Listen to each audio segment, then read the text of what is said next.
హనుమకొండ జిల్లా బడిపిల్లలు వ్యాధులు బారిన పడుతున్నారని అధికారులు తీరు మాత్రం మారడం లేదంటూ స్థానికులు వాపోతున్నారు.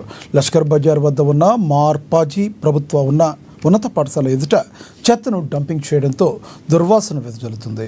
దీంతో విద్యార్థులు అనారోగ్యం పాలవుతున్నారు. దుర్వాసన వస్తుందని, దోమలు, ఈగలు వాలి డెంగ్యూ, మలేరియా వ్యాధులు వస్తున్నాయని పేరెంట్స్ బోరుమంటున్నారు.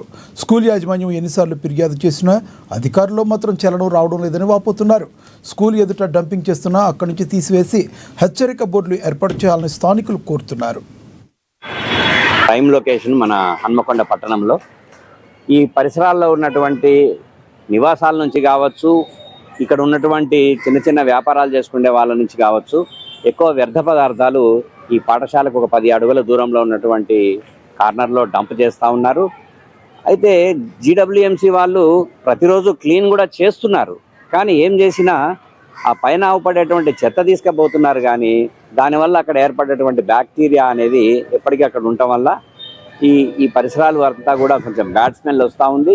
ఈ బ్యాక్టీరియా వల్ల, అక్కడ ఉన్నటువంటి దోమల వల్ల పిల్లలకి మలేరియా, డెంగ్యూ లాంటి వ్యాధులు వచ్చే అవకాశాలు ఉన్నాయి. ఇప్పటికి కూడా మా పాఠశాలలో ఎక్కువ మంది ఆబ్సెంట్ అవుతున్నారు పిల్లలు. దానికి రీజన్ ఏంటి అనే దాని మీద చూస్తే మలేరియా, జ్వరాలతో బాధపడుతున్న వాళ్ళు ఉన్నారు. మరి అటువంటివి కారణం అయితే కూడా ఇప్పుడు అక్కడ ఉన్నటువంటి వ్యర్థ పదార్థాలను వేసేటువంటి ప్రాంతం కూడా దీనికి కారణం కావచ్చు. దీనివల్ల మాకు ఇబ్బందిగానే ఉంది.